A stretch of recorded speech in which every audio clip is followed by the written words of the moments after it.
tardes a todos. Buenas tardes, muchas gracias por venir a esta primera conferencia del nuevo ciclo de Viernes Culturales del año 2016 a 2017. Ya son 6 años los que estamos aquí ofreciendo al público conferencias gratuitas de temas interesantes a todos y con ponentes bastante cualificados para hablar de los temas que nos son propuestos. En esta primera charla hemos pensado que, dadas las circunstancias que estamos viviendo actualmente en España a nivel político, sería bueno hacer una pausa, echar un paso atrás y mirar con perspectiva, un poco alejado de las turbulencias y del ruido mediático que se da en estos días por intereses contrapuestos, ¿verdad? Y ver las cosas con un poco más de amplitud. Y verlo desde el punto de vista de la ética en la política, palabras que normalmente parecen casi antónimas y que sin embargo deberían estar mucho más cerca de lo que nos parece que ocurre diariamente, porque al final la política no deja de ser la gestión de los asuntos comunes a todos, por el bien de todos. Para ello, pues la conferencia que vamos a ofrecer hoy lleva como título Política y Sociedad de Masas. Y lo que vamos a hacer es el relato de un momento apasionante, como hemos dicho, desde un punto de vista teórico, un momento en el que se está produciendo o se lucha por que se produzca una ampliación de la base de poder en nuestra sociedad, de una forma parecida a la que concluyendo un camino que se iniciaron a través de las revoluciones americana y francesa, por la cual el poder dejó de estar en manos de un monarca por derecho divino y volvió a su legítimo propietario, que es el pueblo, de alguna manera, a través de intermediarios. Y en esa intermediación, en esa agencia que se produce entre gobernantes y gobernados, que se basa en la confianza, cuando se rompe la confianza, como decía la Declaración de Independencia de los Estados Unidos, es nuestro derecho y nuestro deber cambiar las cosas para que esa confianza pueda volver a restablecerse de alguna manera. Y bueno, ¿y quién mejor para hablarnos de este hecho que don Plácido Fernández Viagas, que es doctor en Ciencias Políticas, ha sido profesor de Teoría del Estado en la Universidad de Granada, magistrado en excedencia y actualmente letrado del Parlamento de Andalucía. Un puesto que, como sabéis, una responsabilidad que le hace estar en el centro del huracán, por decirlo de una forma, y al mismo tiempo necesariamente conservar la independencia necesaria para poder atender a todas las visiones contrapuestas de los representantes que allí se reúnen para dar voz a la voluntad popular. Sin más que añadir, y esperando que saquéis todo el provecho posible de esta conferencia y posteriormente que todas las dudas que os surjan o todas las necesidades que tengáis de ampliación o de aclaración, cualquier tipo de diálogo que queramos entablar, lo podráis hacer con nuestro ponente, pues os dejo con Plácido Fernández Viagas. Muchas gracias.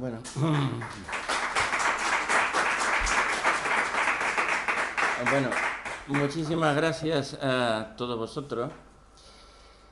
Por muchas razones estoy muy relacionado con vosotros, incluso desde el punto de vista familiar, y por tanto estar aquí es estar en casa. Bueno, me habéis presentado diciendo que las declaraciones de independencia de la Comunidad Norteamericana, las declaraciones de derechos del hombre y ciudadano de la Revolución Francesa, constituyen un buen punto de partida para conocer lo que está pasando y sobre todo para transformar la realidad. Pero lo primero que habría que preguntarse es qué realidad es la que nos rodea. Para empezar, habría un hecho evidente. El mundo tal cual como actualmente lo conocemos es un mundo que está a punto de extinguirse.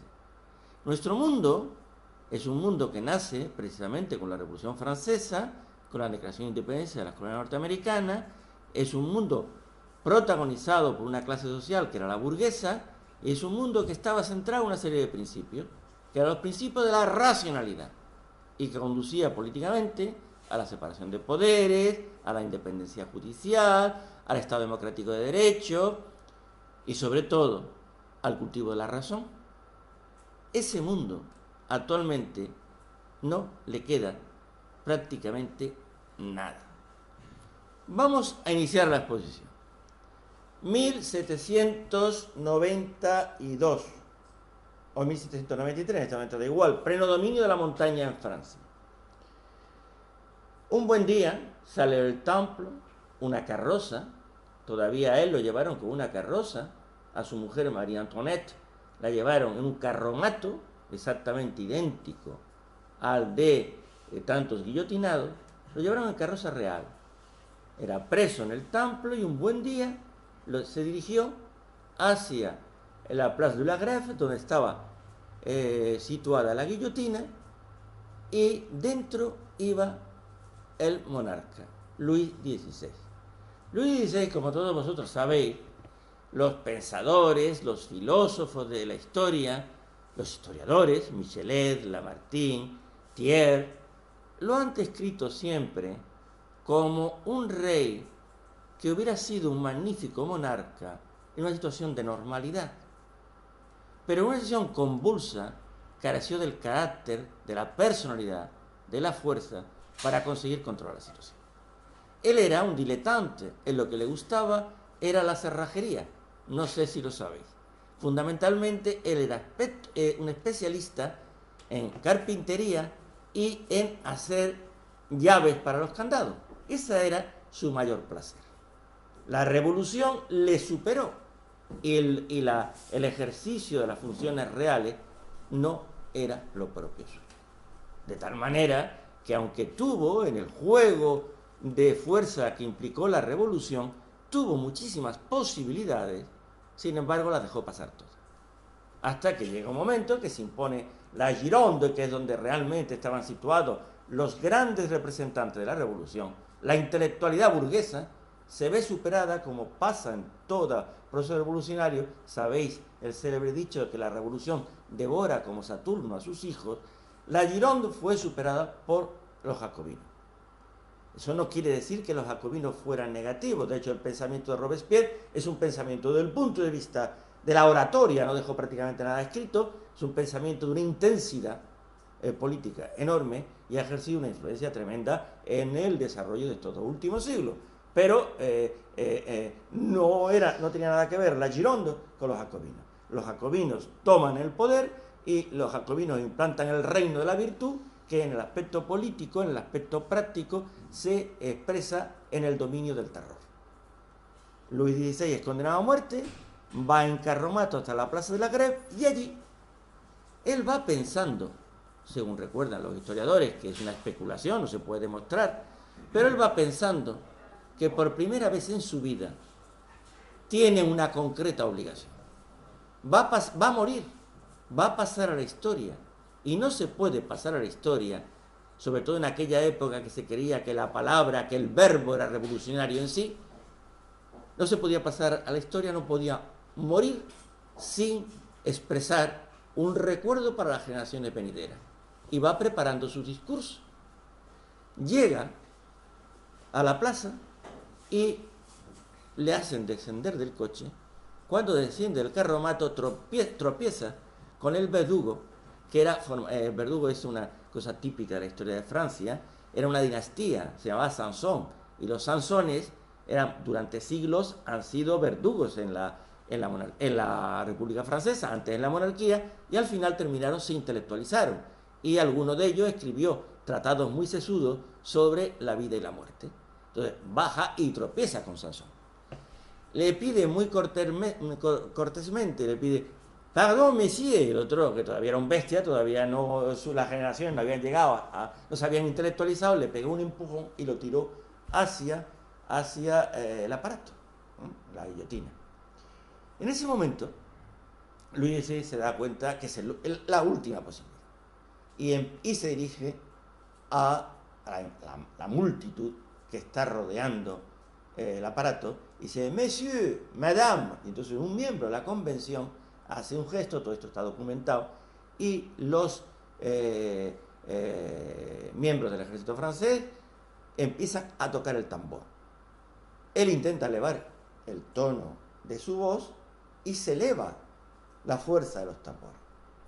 Él, que además no era una persona con una característica, con personalidad fuerte, se rinde. Entonces Sansón lo tumba y la guillotina cae. Se desprende la cabeza y, como es un gesto que se ha convertido en simbólico de la revolución, Sansón lo coge de los pelos y lo enseña a la multitud. ¿Qué dice Michelet? Ha caído el antiguo régimen. Era mentira. El antiguo régimen no acabó en ese momento.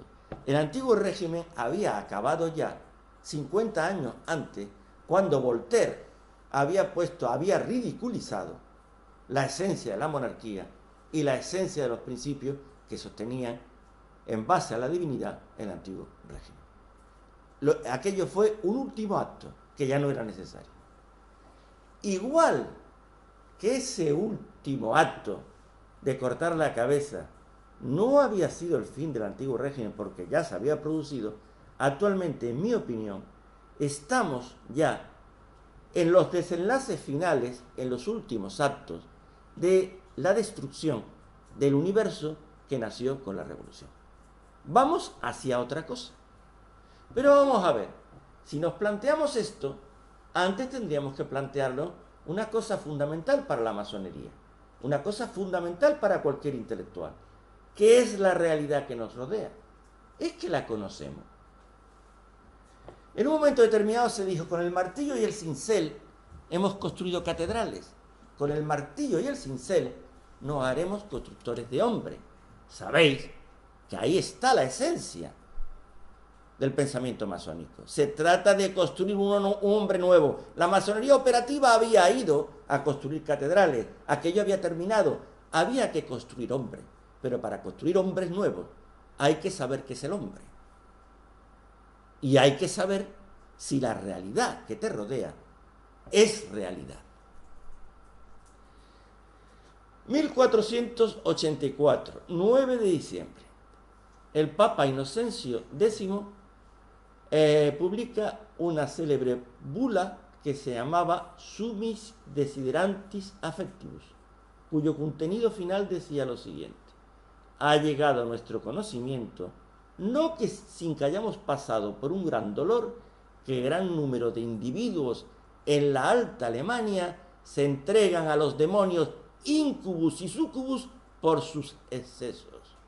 Los incubus eran demonios masculinos, los sucubus eran demonios femeninos. Y en la mentalidad de Inocencio X, lo que se dedicaban era a orgías sexuales. Inmediatamente, ¿qué pasó en Europa? Sobre todo en Europa Central, no en España, precisamente. Los bosques europeos de Europa Central se llenaron de brujas ahorcadas o quemadas. Estaba loco Inocencio X, era el Papa. Era el Papa. Suponer que Inocencio X estuviera loco, o simplemente era que percibía la realidad de una manera. En la historia se percibe la realidad de determinada manera. 50 años después, la realidad tal como se percibe no tiene nada que ver. El mundo es un cambio de individuos, pero es un cambio de percepción de la realidad también. La realidad de hoy no va a tener nada que ver con la de dentro de 50 años. Nada que ver. Bien, esto no me lo invento. Pongamos un ejemplo simpático, porque, hombre, para entendernos aquí hay que poner ejemplos simpáticos. La locura siempre es simpática, siempre se ha dicho que el loco está aliado con Dios. Bueno, lo que genera cierto tipo de humor, ¿no? A ver, la Alemania nazi. La Alemania nazi, ¿para qué hablar de lo que conocemos? Vamos a hablar de otra cosa. Hubo un filósofo en la Alemania de aquellos años que se llama Orbiger y adquirió un prestigio incontestable. Era uno de los grandes pensadores de la Alemania nazi. Se llamaba, como digo, Orbiger. ¿Cuál era la concepción de Orbiger? Que la evolución en la Tierra es un producto de la relación entre la Tierra y la Luna. Mejor dicho, entre las varias lunas, porque no hay una luna. A lo largo de eones, cuerpos astrales se aproximan a la Tierra, quedan captadas por su gravedad y inician un ciclo que se repite. La luna se va acercando fruto de la relación de gravedad, y cuando está a punto de colisionar, se desarrollan civilizaciones de gigantes. La más alta expresión de la cultura y la espiritualidad. El astro colisiona, se produce el silencio, hasta que una nueva luna queda atrapada y el ciclo vuelve a comenzar. ¿Estaba loco Orbiger? Evidentemente este estaba un poco, no era papa, vamos a suponer que fuera un poco más loco, pero el hecho es que en el pensamiento de la época, entre los miles y millones de alemanes, no solamente de la Alemania física de aquel entonces, sino de la gran Alemania que quería Hitler, estaban convencidos de que aquella teoría era realidad, hasta el punto de que organizaron expediciones, no solo fue a Montserrat, que era para otra cosa, a la India, para enlazar con aquel misterio, hasta el punto, habréis oído hablar de Lanson Rampa, que nunca se ha sabido si una falsificación o no. Lanson Rampa, en una de sus obras, plantea como una cosa real que en las profundidades del Everest, en lo tal, existe una tumba donde se descubrieron unos gigantes. Bien, es otra percepción de la realidad, pero las percepciones de la realidad son continuamente falsas y cambian. Entonces, ¿qué tiene que hacer un masón, un intelectual, un filósofo? Lo primero es intentar ver el mundo en que se encuentra. Y la charla actual se llama Política y Sociedad de Masa, aunque me sugirieron ética y política. ¿Qué es la ética?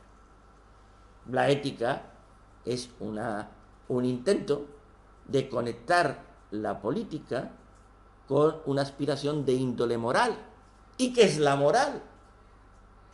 Hay tantas morales como filosofías. Está la moral cristiana, la moral budista, la moral ciudadana, la moral comunista. Pero en fin, podríamos intentar identificarlo.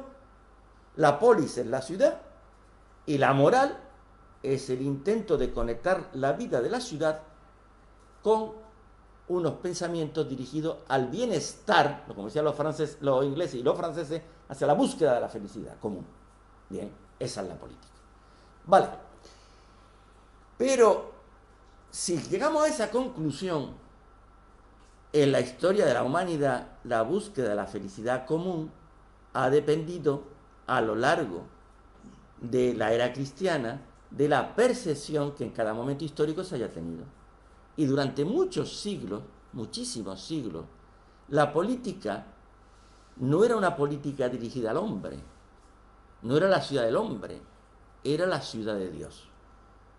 Porque toda la historia de la política, tal como la entendemos, es una historia de sucesiva ampliación del poder, que ha ido pasando de manera simplificada de Dios, que asumía el poder de la tierra y el poder del cielo, al rey, a la burguesía, a todo el pueblo, asimilando al proletariado rural y campesino, y a lo que luego hablaremos. Bien, en un primer momento la ciudad de Dios era completamente lógica. Tener en cuenta que tanto en la alta como en la baja Edad Media estaba marcada por la muerte. 1340, fortaleza de Cafa, Crimea. Ahora está tan de moda Crimea. En el año 1340 eran colonias genovesas y había una ciudad que se llamaba Cafa que estaba ocupada por los genoveses y asediada por los tártaros. Esto es rigurosamente histórico. El asedio se prolongaba indefinidamente y un caudillo tártaro, Idea, no se sabe si con conciencia de lo que iba a pasar, bueno, con conciencia completa de lo que iba a pasar, por supuesto que no, sí, pero sí sabiendo las consecuencias inmediatas o por simple intento de limpiar el campo de batalla. El campo de batalla estaba lleno de muertos. Y entonces las catapultas, en vez de lanzar piedras, durante varios días estuvieron arrojando al interior de la fortaleza cadáveres. ¿Qué se produjo? Una de las grandes enfermedades de la historia de la humanidad, que no empezó entonces. La peste venía de siglos. Pero la peste, el fenómeno de peste que se dice más importante de la historia occidental, fue la derivada de ese hecho. en pocos días se desata una epidemia de peste en Cafa y los genoveses que sobrevivieron, en los barcos, los pocos barcos que tenían, salieron huyendo, algunos consiguieron huir, otros no, y se dirigieron, abandonaron la ciudad y se dirigieron, bordeando el Mediterráneo, hacia Génova. Llegaron antes a Venecia, algunos de ellos. A partir de ese momento, y está documentado, perfectamente documentado, se produjo la epidemia de peste más dañina en la historia de la humanidad, hasta el punto de que se dice que murió la tercera parte de la población europea. Un fenómeno como este hacía imposible poder pensar en una ciudad del hombre. El hombre estaba derrotado. Lo que se trataba era de salvar la ciudad de Dios frente a la peste, que era el símbolo de la malignidad. Surgen fenómenos tan interesantes para la gente que le guste la cultura. Lo podéis ver más en Alemania, hay iglesias en que están perfectamente reflejados. Las danzas de la muerte. Las danzas de la muerte eran danzas auténticas que en un momento de locura, de angustia que imposibilitaba vivir, los habitantes de las ciudades organizaban danzas en que en el centro estaba un personaje horrible identificado con el demonio. Y catedrales como, por ejemplo, que yo estoy recordando ahora, me parece que en Lübeck, por ejemplo, entras a la catedral de Lübeck y te encuentras reproducciones perfectas de la danza de la muerte. La danza de la muerte, que es plural, en unos casos está bailando con comerciantes, en otros está bailando con sacerdotes, en otros está bailando con los grandes de la tierra, porque todos podían ser alcanzados. Ese es un fenómeno que alcanza el arte en la expresión de la realidad. En los cuadros del Bosco, en los cuadros de Bruegel el Viejo, se ve la victoria de la muerte de algunos. Aparecen ejércitos de esqueletos cabalgando a caballo y la ciudad entera siendo asaltada. ¿Cómo podía reaccionar el hombre frente a eso? Con la irracionalidad. La esperanza de vida era mínima. No existía una esperanza de vida. Entonces, hay manifestaciones como la locura, una defensa sistemática del hombre medieval frente a la muerte, era sumirse en la locura. Y hay pinturas, como Patinir, por ejemplo, es célebre, la balsa de la muerte. Se ve un individuo que abandona la orilla y al lado de él está el demonio. Esa ha sido la historia de la humanidad, prácticamente hasta el Renacimiento. La destrucción de la esperanza, la imposibilidad de crear una ciudad propia y la necesidad entonces de sumirse en una ciudad llena de almenas, perseguida por el demonio, por las fuerzas del mal, por la herejía, por las brujas, y sin esperanza. No había capacidad médica de resistirse. ¿Qué ocurre? ¿Cómo se reacciona? En la historia de la polis, de la ciudad política, es esencial el método cartesiano. Porque Descartes, ¿qué dice? Es un momento fundamental en la historia de la humanidad, el pensamiento cartesiano. Hay en las meditaciones metafísicas de Descartes, dice, más o menos, no sé si lo podré recordar con total precisión, pero más o menos dice: ¿por qué sería imposible que en lugar de aquella filosofía especulativa que se enseña en las escuelas, no podamos sustituirla por otra que, conociendo la fuerza y las acciones del fuego, del aire, del sol, de los astros, lleguemos a conocer sus leyes y a hacernos dueños y señores de la naturaleza? Es un momento decisivo en la historia de la humanidad. Hay una aspiración a hacerse dueño y señor de la naturaleza. Es sencillo. ¿Por qué?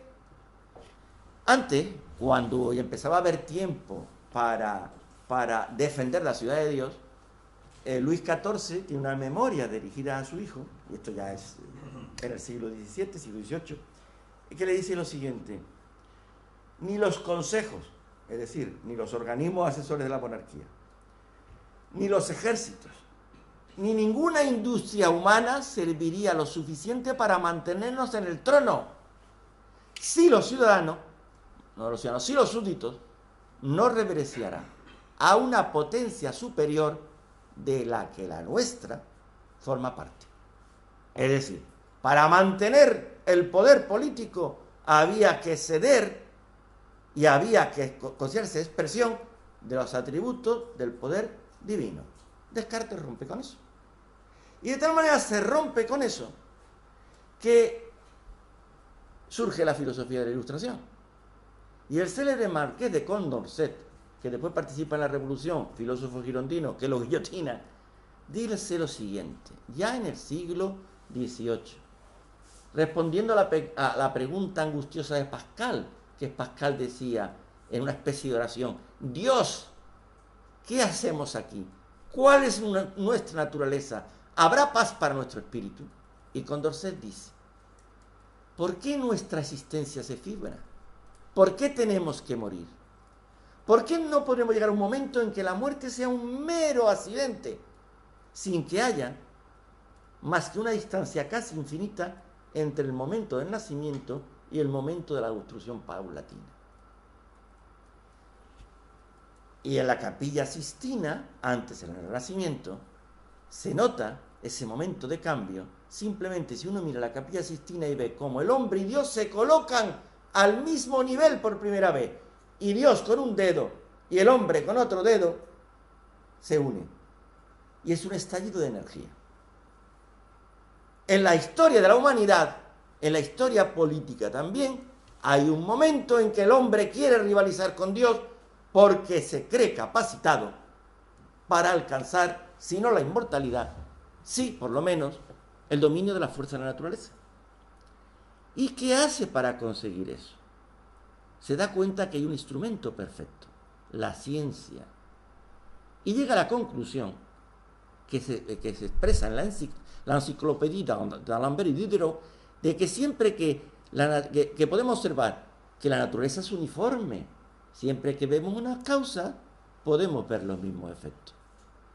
La naturaleza es uniforme, responde a leyes mecánicas. Basta con conocer las causas para que sepamos los efectos. Por tanto, si la naturaleza es uniforme, el hombre es un ser uniforme, porque el hombre forma parte de la naturaleza. Por tanto, es posible que conociendo al hombre podamos darle leyes que conduzcan a la felicidad. Estamos en pleno momento revolucionario. Porque entonces Rousseau se plantea lo siguiente: si las leyes son las relaciones necesarias que se derivan de la naturaleza de las cosas, relaciones necesarias que se derivan de la naturaleza de las cosas, todo tiene sus leyes. El hombre tiene también sus leyes. Basta con conocerlas, obligarle a seguir las leyes. Pero se pregunta Rousseau, ¿quién puede dar leyes a la ciudad? Y contesta, serían necesarios dioses para dar leyes a los hombres. ¿Y quién sería el Dios que diera leyes a los hombres? Sería necesario, surge ahí algo central en la política actual, la idea del pacto social, el contrato. Para crear el Dios, hola Ascensión, me alegro verte, para dar leyes a la ciudad, bastaría con que todas las personas físicas que constituyen la ciudad forman un pacto, de tal manera que ese pacto de millones de personas físicas o de miles de personas físicas crea una persona jurídica pública, que dice Rousseau, en su día llevaba el nombre de ciudad y hoy el de república o cuerpo político. Es decir, el pacto social genera un Dios, pero ese Dios no es el Dios de los creyentes, es un Dios robot. Por eso, Rousseau, ¿sabéis lo que era? Hijo de un relojero. Porque en la mitología revolucionaria, en la mitología de la Ilustración, no había instrumento más perfecto que el reloj. El reloj era un instrumento divino, porque tic-tac, tic-tac, tic-tac, era perfecto. Dominábamos el tiempo y al dominar el tiempo podíamos dominar al hombre.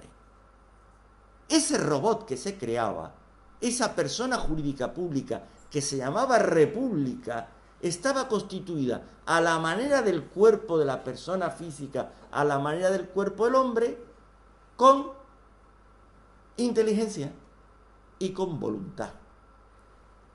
Era la capacité d'agir et la capacité de penser. La capacité de agir, la capacidad de actuar, la tenía el Poder Ejecutivo, pero la capacidad de pensar era la propia del Parlamento, porque en el Parlamento se situaba Dios robot, cuya misión era conocer las relaciones necesarias que unían a los hombres y darle leyes. Pero había requisitos, porque los robots necesitan máquinas, necesitan, el robot es una máquina, necesitan engranajes, y que los engranajes estén bien situados. Ahí está toda la mitología cuando los relojes de la Ilustración, cuando se ve el tiempo, tempus fugit, el tiempo huye, el tiempo muere, y era cada vez mayor perfección en la máquina. Entonces, ¿cómo era la máquina Parlamento? La máquina Parlamento tenía que tener dos componentes esenciales. Uno, que las mejores inteligencias de la ciudad estuvieran representadas, porque la inteligencia de un individuo no formaba parte de la máquina si no se unía a todas las otras inteligencias. Y el otro requisito, que ese intercambio de inteligencia estuviera presidido por la libertad de debate y de información. El robot funcionaba bien si todas las ideas se entremezclaban y el debate ordenaba la máquina. Fue el momento revolucionario. La muerte, el ancien régime cae, y cae porque la humanidad en un momento determinado se ha hecho consciente de que con el martillo del cincel se habían estado construyendo catedrales y era el momento de construir un hombre nuevo, y el hombre nuevo necesitaba inteligencia. Y surge el mundo tal como lo ha llegado hasta aquí, pero con una diferencia, que el problema de la revolución burguesa es que las inteligencias que forman el robot están limitadas, porque las inteligencias que llegan al robot son las inteligencias que están unidas a la capacidad económica, por una razón muy sencilla, porque la cultura, la educación, era un privilegio de las clases poseedoras, y por tanto la inteligencia de la época se dieron cuenta que la máquina no podía funcionar si nada más que intervenían los poseedores. Es el momento del sufragio censitario. ¿Qué es el sufragio censitario? Que se produce durante todo lo largo del siglo XIX. Un sufragio en el que participan únicamente los que tienen, y esto arranca de la Constitución Francesa de 1791. En España se llega a extremos. Solamente pueden participar en el sufragio activo y ser titulares de sufragio pasivo las personas que tuvieran determinado nivel de renta. ¿Por qué? Porque se presuponía que solo las personas que tenían determinado nivel de renta tenían acceso a la cultura. De ahí que la revolución burguesa sigue siendo una revolución que crea un robot limitado, no perfecto. Pero esta es la explicación racional. En la calle, ¿qué ocurría?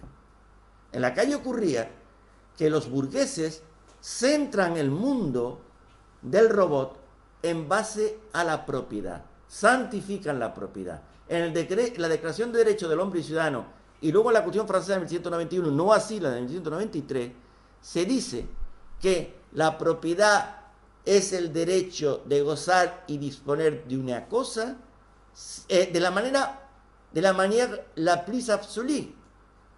Es decir, la propiedad carecía de limitaciones.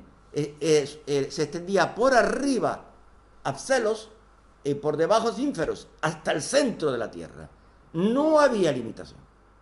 La propiedad era el centro del mundo burgués.